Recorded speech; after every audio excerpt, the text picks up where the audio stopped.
स्वागत है आप लोग का बिजनेस मैनेजमेंट एंड कम्युनिकेशन के एक और नए क्लास में।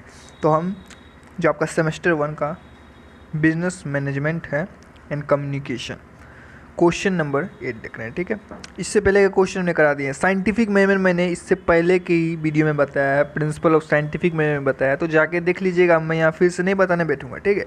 बट एक बार बोल देता हूँ कि scientific method is the art of knowing what you want men to do. आप क्या चाहते हो कि जो आपके बंदे हैं वो काम करे, and seeing that they do it in best and cheapest way. और देखो कि वो अच्छे तरीके से काम कर रहे हैं कि नहीं, चीपेस्ट वे में ही नहीं कि रिसोर्स जो है, जो मटेरियल है उसको बर्बाद कर रहे हैं, समझ हो ना, एक्सपेंस बर्बाद है नहीं। ठीक है, तो ये साइंटिफिक मैनेजमेंट है, कोई बड़ी बात नहीं है। आज अपन देखेंगे क्या, इसके मेरिट और इसके डिमेरिट। एकदम भाई LMNU न्यू कोर्स ला चुका है सेमेस्टर 1। ठीक है, पहले पार्ट 1 चलता था, सेमेस्टर वाइज होते हैं।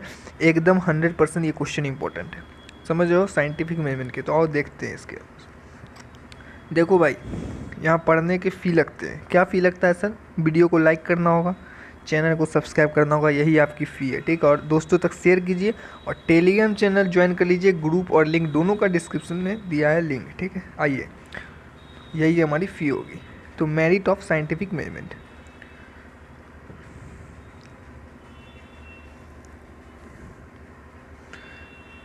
Replacement of traditional rule of thumb method by scientific investigation. इससे क्या हुआ सर? रिप्लेसमेंट आ गया, किसी में traditional rule of thumb replace हो गया। प्रॉपर सिलेक्शन होने लगा, ट्रेनिंग होने लगा, worker leading to better work. समझ में आया कि प्रॉपर सिलेक्शन, ट्रेनिंग सब होने लगा।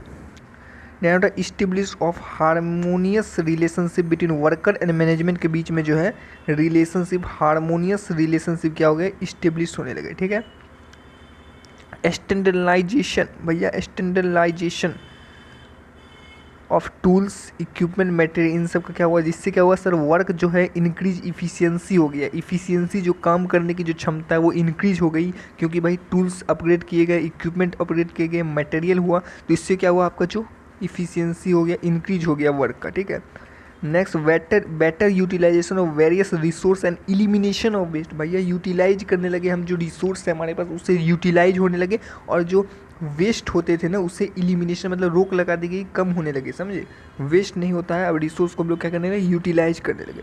Scientific determination of fair day work a worker can do this lead to establish good relation between employer and worker के बीच में जो रिलेशनशिप है वो अच्छा हो गया। ठीक है, तो सर याद कैसे करेंगे मेरिट? तो मेरिट याद करने के लिए ये पॉइंट मैंने अंडरलाइन कर दिए हैं, नोटबुक निकालिए, नोट कर लीजिए। ये सब पॉइंट बहुत ही ईजी है और सिंपलेस्ट वे में याद हो जाएंगे। ठीक है, आइए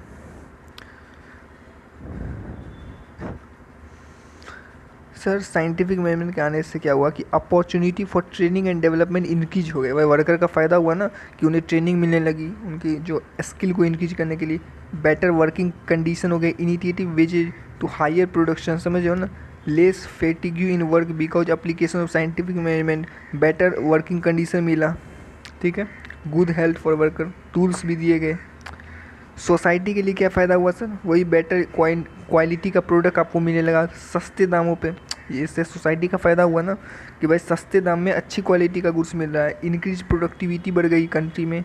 industrial peace in a country, technology development आया ड्यू टू साइंटिफिक इन्वेस्टिगेशन। तो आई होप आपको समझ में आ रहा होगा, सिंपलेस्ट वे में आपको दिखा रहा हूँ। नाउ अपन बात करेंगे डिमेरिट के बारे में। ठीक है, speeding up worker feel the scientific में attempt to force them to work maximum. मतलब कि वर्कर को ऐसा लगने लगा कि साइंटिफिक में हमसे ज़्यादा काम करवा रहा है। It doesn't bother about the adverse effect of speeding up physical and mental wellbeing work, but it should be noted the scientific में इम्प्रूव मेथड। बट उन्होंने ये नोट ही नहीं किया कि उनके वर्क को इम्प्रूव कर रहा है, टूल्स इक्विपमेंट हो रहे हैं, जिससे क्या होगा कि भाई ये प्रोडक्टिविटी होगी। समझ लो ना, तो मेन उन लोगों को लगा कि स्पीडिंग ऑफ वर्क साइंटिफिक में उनसे ज़्यादा काम निकाला, तो उन्हें इस बात का लगा कि बॉदर, मतलब घबराहट होने लगी। बट इसमें घबराने की कोई बात नहीं भाई, ये आपकी इंक्रीज करेगा क्या? वर्किंग प्रोडक्टिविटी को, हायर प्रोडक्शन होगा, इंप्रूव मेथड्स होंगे, टूल्स से इक्विपमेंट सब नए आएंगे। समझ गए? नाउ साइंटिफिक वे में introduce specialisation enterprise, the worker are supported to do to routine work just like automated machine. मतलब एक मशीन की तरह, जैसे ऑटोमेटेड मशीन का क्या काम, उसी तरह से रूटीन वर्क होने लगा। ठीक है, तो भैया वर्कर को रोज़ यही काम करना है, एकदम लाइन वाइज एक रूटीन बन गया। तो एक ऑटोमेशन मशीन जो होता है उसका जो काम होता है, एक रूटीन, वही वाइज में काम होने लगा। No scope for initiative since there is divorce between function of divorce between function planning and doing the workers get no opportunity to take, मतलब कि भाई जो स्कोप था ना इनिशिएटिव का वो बंद हो गया। तो they suppose they do what they are told to do, मतलब उन्हें ऐसा लगा कि भाई ये वही काम कर रहे हैं जो उन्हें करने को कहा जा रहा है। समझ में आया? तो they can not take their initiative, पहली बात उन्हें इनिशिएटिव में नहीं है, और skill their exercise to find new method of work. ठीक है, अपने स्किल को यूज की। अनएम्प्लॉयमेंट आ गया, क्या बात कर रहे हो सर, अनएम्प्लॉयमेंट आ गया। Worker feel that scientific management increase their efficiency through standard method working condition tool since output worker का जो आउटपुट पर वर्कर इंक्रीज हो गया, there will reduce in unemployment opportunity. तो इससे क्या हुआ कि अनएम्प्लॉयमेंट अपॉर्चुनिटी को रिड्यूस करने में मतलब एम्प्लॉयमेंट अपॉर्चुनिटी रिड्यूस हो गया, मतलब अनएम्प्लॉयमेंट आ गया। समझ गया ना, अनएम्प्लॉयमेंट आ गया।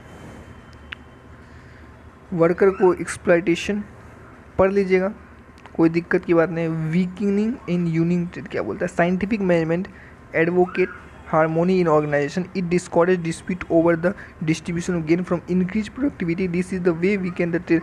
तो वही बात है भाई, इंक्रीज प्रोडक्टिविटी हुई तो ट्रेड यूनियन क्या हो गया? वीक हो गया। समझ गए? और दूसरा आपको एक्सप्लॉयटेशन होने लगा वर्कर के साथ, क्योंकि वर्कर के साथ ज़्यादा काम निकालने लगा। समझो ना, मैक्सिमम आउटपुट अपने को चाहिए तो वर्कर को दिन भर खटाते ही रहो। समझ गए ना? एंड अनएम्प्लॉयमेंट आ गया। No scope of initiative and जो ये जो इंट्रोड्यूस हुआ, इससे क्या हुआ कि वर्कर को ऐसा लगा कि वो जो कर रहे हैं रूटीन वर्क कर रहे हैं, लाइक ऑटोमेटेड मशीन का, ठीक है, जो क्रिएट प्रॉब्लम कर दिया उनके बीच में, क्रिएट प्रॉब्लम कर दिया, ठीक है, मोनोटोनी ला दिया एमंग वर्कर के बीच में, and speeding up of work. I hope आपको समझ में आ गया। इंपॉर्टेंट क्वेश्चन है, आएगा तो आप लिख देंगे इजी से, ठीक है। मेरिट और डीमेरिट मैंने आपको दोनों समझा दिया। Thank you very much. और इससे पहले के वीडियो अगर नहीं देखें तो देख लीजिएगा, चैनल पे अपलोडेड है। चैनल पर नए सब्सक्राइब कर लीजिए, वीडियो पे लाइक का बटन तो आपको लाइक तो करना ही है, and then after that Telegram channel का लिंक डिस्क्रिप्शन में ज्वाइन कर लीजिए। Thank you very much.